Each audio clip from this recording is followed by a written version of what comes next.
Namaste and welcome, friends. Today we're talking about a situation that's putting Pakistan under tremendous pressure, a true two-front dilemma. On one side, Pakistan is struggling with tensions and talks with the Taliban, and on the other, India's massive tri-service military exercise called Trishul, which is now grabbing global attention.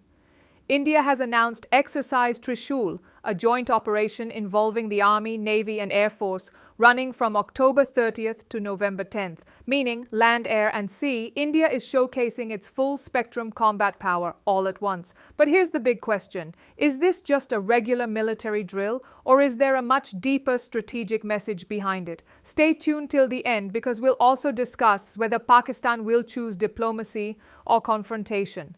Trishul is not just another training drill, it's being called India's largest ever joint military exercise, combining the full strength of its three armed forces. This operation covers an enormous region, from the deserts of Jaisalmer in Rajasthan, through Gujarat's Kutch, all the way to the Arabian Sea. In total, that's a 600-kilometer-long stretch of land and sea. Imagine that. Burning desert sands, swampy salt marshes, and the rolling waves of the ocean. Three completely different terrains, all at once. Over 3,000 troops are participating. Indian Army's tanks and artillery, Air Force's Sukhoi and Rafale fighter jets, and Navy's warships and submarines, all operating in perfect coordination. The goal? To strengthen joint operations capability and to prepare for real-time multi-domain warfare, where land, sea, and air forces work as one unified command. You might be wondering, India holds exercises every year. What's so unique about this one? The answer? Technology and intent. Trishul focuses not only on traditional combat but also on next-generation warfare, including drone warfare, electronic warfare, and autonomous underwater systems. Yes, India is testing unmanned undersea vehicles that can detect and track enemy submarines, mines, and movements without any human input. To facilitate this, the Indian Navy has declared a no-sail zone near Karwar Naval Base in the Arabian Sea, a massive 115 nautical miles long and 50 nautical miles wide zone, where autonomous system trials are underway. Simply put, India is preparing for future wars, not just today's. Now let's talk about timing, because that's crucial in geopolitics. Trishul is being conducted from late October to mid-November, a period right after the monsoon season, when the skies are clear, visibility is perfect, and forces can move freely. The Army can maneuver rapidly through desert terrain, the Air Force enjoys clear skies for high-speed operations, and the Navy can conduct stable sea missions. In short, if a real war were to break out, this season would give India the tactical advantage. Timing in warfare is everything, and India has played that card brilliantly. Across the border, this announcement has caused visible panic in Pakistan's military circles.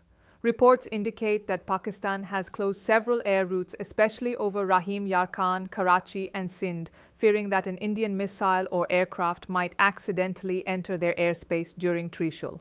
As soon as India declared the no-sail zone in the Arabian Sea, Pakistan's naval and air commands reportedly went on high alert. They know India's Navy today is not what it was a decade ago. It's faster, more modern, and backed by AI-driven autonomous systems. Here's Pakistan's biggest challenge. It's facing pressure from both east and west. To the east, India's military might. To the west, the Taliban threat growing along the Afghan border. Recently, Pakistan's Defense Minister Khawaja Asif warned, if peace talks with the Taliban fail, there will be open war. So, on one hand, tensions with India. On the other, instability with the Taliban. This is what analysts call a two-front war scenario. Pakistan has already placed its Karachi Corps and Bahawalpur strike zones on high alert, deployed 15,000 additional troops near the Rajasthan frontier, and activated its JF-17 Thunderjets and HQ-9 missile systems. But remember, they made the same mistake during the Balakot airstrikes and Operation Sindar, and the results were disastrous. Today, India holds a technological edge that Pakistan simply can't match. From satellite surveillance to AI-powered drones and electronic warfare units capable of jamming enemy radars, India's defense ecosystem is operating on an entirely new level. Its forces are now fully network-centric, meaning every operation, every soldier, every aircraft in Mumbai is part of a single connected grid. In a modern war scenario, information dominance is as important as firepower, and India has both. So what's the real message behind this exercise? Trishul isn't just training, it's a strategic signal to both Pakistan and China that India is fully prepared for a two-front conflict if it ever arises. India is no longer a reactive power, it's becoming proactive, prepared to act before others strike. This is deterrence through readiness, a clear warning wrapped in a military drill. Now, if we look inside Pakistan, the situation is even worse. In just the first half of this year, over 25,000 Pakistani soldiers have been killed in attacks by groups like TTP and BLA.